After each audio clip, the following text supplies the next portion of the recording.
Welcome everybody to our webinar today entitled How Managing Your Supply Chain Drives Value in M&A Transactions.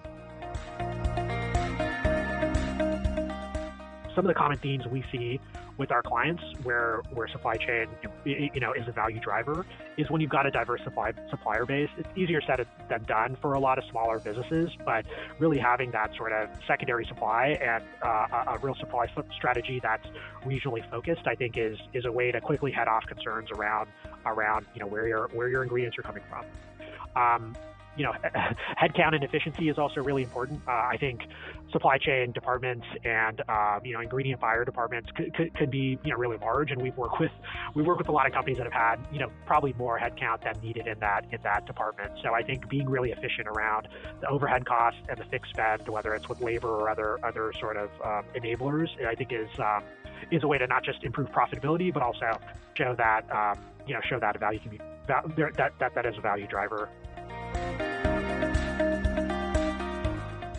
Yeah, I mean, in the middle market, we often see business owners and folks in those departments add additional people when they can't manage its supply and ingredients themselves. So it's been more oriented towards human capital than technology. But I think that's an opportunity, right? I think the more efficiency you can have in that department, but doing it with strong execution, I think is a way to point to the fact that this is a problem that's been solved. This is translating to efficiency. It's translating to higher profitability.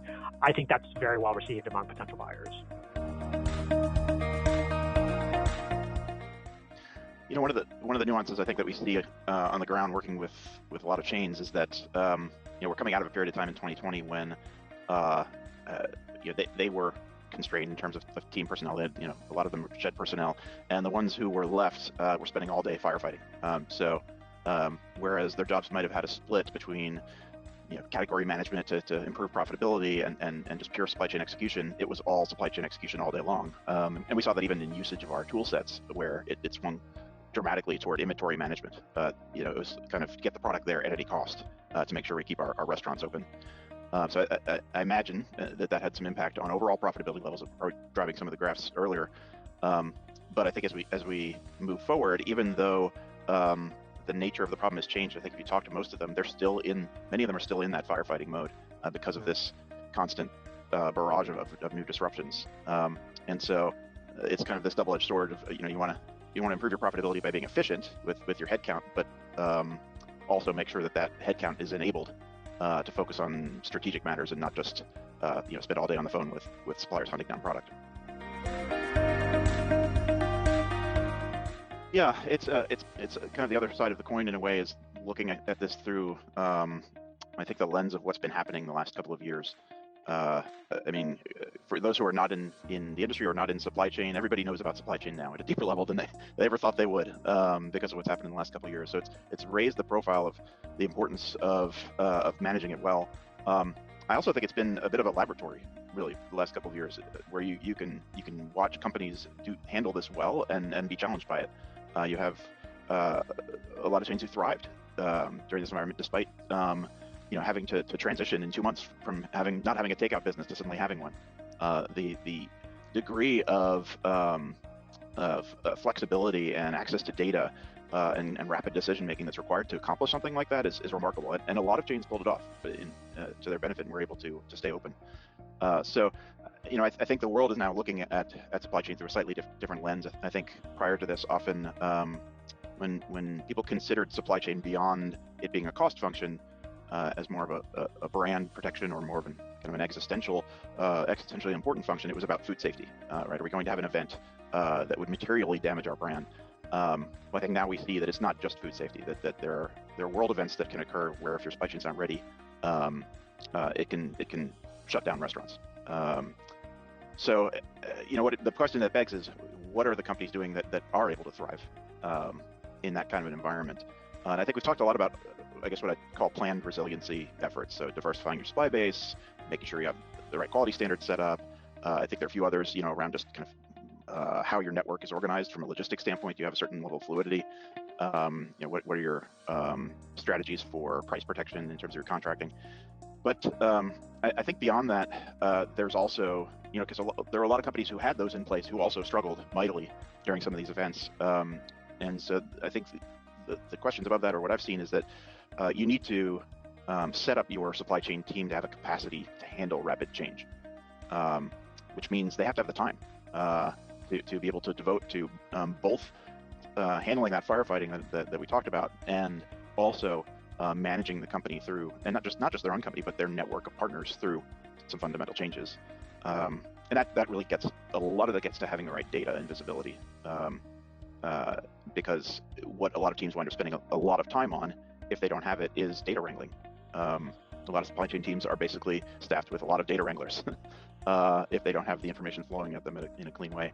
But also gets to just institutionalized processes, right? You have a well-oiled sourcing process that you can lean on when you need to find a new supplier, when you need to ensure that you're paying a fair market price, right? Or overcoming some of the issues with price inflation.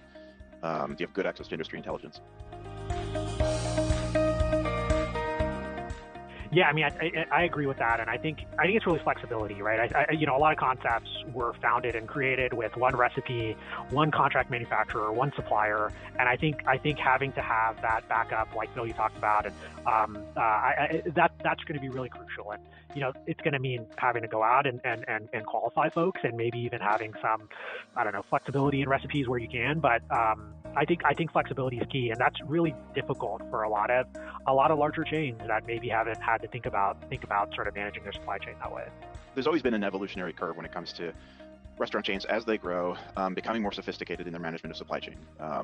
Usually you're moving from a starting point of being very dependent on basically all your partners to act as they should to accomplish things that they're hired to do. I think then you have an evolution into more of a reactive mode where you have good data flowing in, so you can recognize when things are going on and start working with those partners, where then you push us into proactive. And that's really where you're trying to orchestrate your supply chain. And you see that a lot today and we see it with companies needing to look further and further back up the supply chain to understand what's going on in the supplier plant to get ahead of a potential supply issue that might be 4 weeks down the line.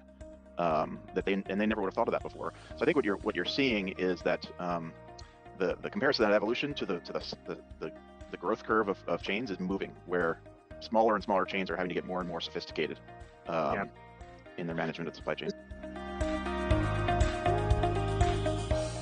The common thread for a lot of what we've been discussing is an ability to maneuver in your supply chain based on good data. And for anyone who's in this industry knows that it's a highly fragmented industry from a data standpoint. A lot of challenges to work through, and it's improving, it's progressing, but doesn't necessarily have the level of data quality flowing and data visibility flowing throughout that other industries do. So what Aerostream does foundationally to what we do is collect information from throughout the supply chain and blend it into a single source of truth for any given party. And that may be the restaurant chain, it may be the distributor, maybe the supplier, because a key element of this, as I discussed, is data sharing. It's getting everybody on the same page so you can make decisions, because ultimately maintaining these supply chains is a group effort where you're relying on your partners. So we surface all that information in a series of applications then that we use to highlight insights for what's going on. So you don't want to necessarily be spending all day mining the data, even if it's clean. You'd like those insights to be presented to you. Where am I about to run out of stock? Where have I got some pricing issues? Where are some opportunities to rationalize my SKUs, the products I'm buying, or find some competitive leverage? That's what we're assisting customers do every day. We dig into the quality arena as well, utilizing this network of companies to get to quick resolution when quality issues do occur, and awareness of trends. So we really focus on those elements of making sure we are giving these teams the time to do strategic work, and that we are making them aware of issues that are happening and able to get on top of them.